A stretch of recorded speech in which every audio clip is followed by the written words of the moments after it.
आज Doubtnut app download करें। Doubtnut पर अपने सभी गणित, रसायन विज्ञान, भौतिक विज्ञान और जीव विज्ञान के डाउट्स का करो सफाया। बस प्रश्न की फोटो खींचो, एक ही प्रश्न को क्रॉप करो और तुरंत वीडियो सोल्यूशन पाओ। अभी डाउनलोड करें। नमस्कार दोस्तों, हमसे पूछा गया है दिखाइए कि एक समान वेग से गतिशील वस्तु के समय विस्थापन ग्राफ की प्रवणता वस्तु की वेग के बराबर होती है। तो विस्थापन और किसके समय के ग्राफ दे रखा है, उसकी प्रवणता हमारे किसके वेग के बराबर होती है। वस्तु के वेग के ऋणात्मक मान से आप क्या समझते हैं, उदाहरण देकर यहाँ पर समझाना है। तो देखो यहाँ पर मैं क्या करता हूँ कि एक ग्राफ की बात कर रहा है तो ग्राफ ही खींच लेता है। तो ये हमारा क्या है, ग्राफ है। यहाँ पर इस प्रकार हम ग्राफ खींच रहे हैं। यहाँ पर किस तरफ, एक तरफ तो मैं मान रहा हूँ कि हमारा समय है, टी मैंने समय की तरह समय ले लिया, और ए यहाँ पर एस हमने क्या लिया, एक विस्थापन ले लिया। तो इस वाले एक्सिस पे हमने एस बराबर विस्थापन ले लिया, विस्थापन। अब देखो ये ग्राफ कैसा भी हो सकता है हमारा। तो ये ग्राफ कुछ इस प्रकार जा रहा है हमारा, ये ठीक है, यह ग्राफ जा रहा है तो इस प्रकार जा रहा है, या फिर मैं कहूँ कि ये इस प्रकार जा रहा है, ये ज़्यादा सही है। तो यहाँ पर ये जो ग्राफ जा रहा है हमारा, ये क्या बताता है, देखो हमें पता है कि एस होता है हमारा विस्थापन होता है, और जो डी एस मतलब कि एस का अवकलन करते हैं तो वो क्या बताता है हमारा, वो बताता है यहाँ पर समय, सॉरी वेग। तो वो बताता है यहाँ पर वेग। अब जब वेग बता रहा है मतलब कि डी एस बटा डी टी, एक तरह से अगर मैं एस में विस्थापन में परिवर्तन करता हूँ समय के साथ, तो मेरा क्या होता है, यहाँ पर वेग बताता है। तो देखो समय दो अलग अलग ले लेते हैं, T1 और T2 ले लिया मैंने। तो इस पर हमारे विस्थापन भी अलग अलग होंगे। तो यहाँ से और यहाँ के विस्थापन भी हमने ये नोटिस कर लिया।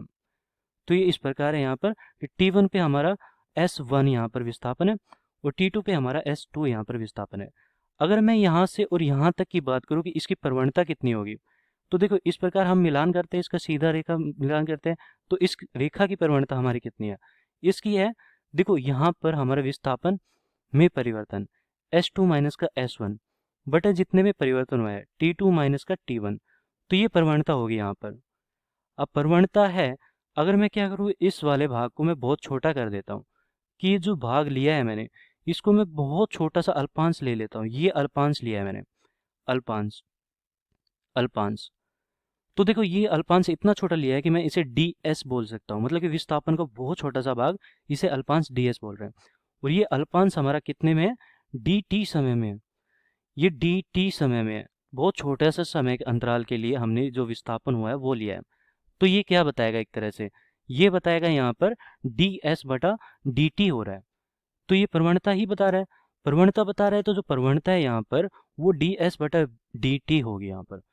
तो इस समय हमारी जो प्रवणता इस छोटे से भाग के लिए कितनी होगी, डी एस बटा डी टी। तो ये प्रवणता होगी यहाँ पर। अब प्रवणता हमारी डी एस बटा डी टी है, लेकिन हमें पता है कि वेग हमारा क्या होता है, डी एस बटा डी टी, मतलब कि ये वेग के बराबर होगी, ये वेग के बराबर होगी। तो इस प्रकार हमारी ये जो प्रवणता बताती है, ये क्या बताती है, वेग को बताती है। तो अगर मैं किसी भी रेखा कहीं पर भी, अगर मैं मान लो कि क्या वेग निकालना चाहता हूँ इस ग्राफ में, तो मैं क्या करूँगा, उस बिंदु पर इसका स्पर्श बिंदु, स्पर्श रेखा खींच दूंगा। तो उस रेखा की जो प्रवणता होगी हमारी, वो क्या बताएगी, इसकी थीटा, या फिर मैं कहूँ कि टेन थीटा, जो हमारी बताएगी वो वेग बताएगी, या प्रवणता, या फिर टेन थीटा हमारा क्या बताएगा, प्रवणता बताएगा। अगर मैं इस बिंदु पर निकालना चाहूँ तो इस बिंदु पर मैंने स्पर्श रेखा खींची, फिर इसको मैंने मिलान किया नीचे, जो हमारा यहाँ पर थीटा टू बन रहा है, या थीटा मान लिया दूसरा बिंदु थीटा टू बन रहा है, तो टेन थीटा टू हमारा क्या देगा, इस समय का वेग, तो v2 देगा हमारा वेग। तो इस प्रकार हम वेग बताते हैं यहाँ पर इसकी प्रवणता के साथ। तो ये तो हो गया, वस्तु के वेग का ऋणात्मक मान क्या प्रदर्शित करता है, ये भी समझाना है। तो जैसे कि यहाँ पर क्या होता है, एक उदाहरण ले लेते हैं। उदाहरण कैसे लेते हैं कि वस्तु के यहाँ पर ऋणात्मक मान क्या बताता है, वेग का ऋणात्मक मान क्या बताता है। तो देखो यहाँ पर विस्थापन हो रहा है समय के साथ, फिर क्या होता है कि यहाँ पर हमारा जो विस्थापन है वो कम होते चले जाता है फिर से समय के साथ। ठीक है, इस प्रकार हो रहा है कि दूसरे बिंदु से विस्थापन कम होते जा रहा है। तो जो प्रवणता है यहाँ पर क्या बता रही है, ये बता रही है कि हमारी जो ढाल है वो 90 डिग्री से ज़्यादा है। इसका मतलब कि हमारा जो ढाल है ऋणात्मक आ रही है, मतलब यहाँ पर क्या हुआ कि वेग हमारा यहाँ पर ऋणात्मक है, वेग यहाँ पर ऋणात्मक है। तो वेग ऋणात्मक हो गया। ठीक है, वेग ऋणात्मक क्यों हो रहा है, क्योंकि यहाँ पर विस्थापन में कमी आ रही है, इस कारण वेग ऋणात्मक हो रहा है। अब इसको उदाहरण से समझते हैं। जैसे कि मान लिया कि हमारे पास एक कण था, वो v वेग से गतिमान है, यहाँ पर x दिशा में गतिमान है, और फिर क्या होता है कि t बराबर 0 पर ये यहाँ पर था, टी बराबर किसी समय टी बराबर, अगर मैं उदाहरण के लिए मान लेता हूँ 10 सेकंड पे ये कि यहाँ पे पहुँच गया, यहाँ पे पहुँच गया, बी बिंदु पे पहुँच गया, ए बिंदु पर था और बी बिंदु पर पहुँच गया। फिर क्या करता है कि इस पर जो यहाँ पर था, यहाँ पर हमारा एक त्वरण लग रहा था जो कि विपरीत दिशा में था। यहाँ पर वो मान लिया कि हमने यह मान लिया कि ये 50 मीटर प्रति सेकंड की चाल से चल रहा था और जो त्वरण लग रहा था वो 1 मीटर प्रति सेकंड इसे कम कर दिया, इसकी चाल में कमी कर रहा था। तो इस प्रकार हमारा त्वरण लग रहा था ए बराबर यहाँ पर 1 मीटर प्रति सेकंड से लग रहा था। तो देखो यहाँ पर धीरे धीरे इसके वेग में परिवर्तन आएगा और कुछ समय पश्चात, मतलब कि 50 सेकंड पश्चात, यहाँ पर देखो 50 सेकंड लगेगा इसे 50 मीटर प्रति सेकंड यहाँ पर वेग 0 करने में, तो बी बिंदु पर इसका वेग 0 हो गया। तो वेग 0 हो गया, फिर क्या करेगा ये, फिर से देखो इसका तो त्वरण तो अभी भी है, वेग ही तो 0 हुआ है, त्वरण अभी भी है, तो ये वापस गति करना प्रारंभ कर देगा।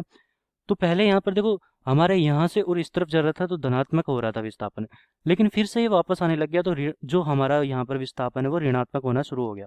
मतलब यहाँ पर क्या हुआ कि जो विस्थापन होता वो कम होना शुरू हो गया, विस्थापन हमारा कम होना शुरू हो गया।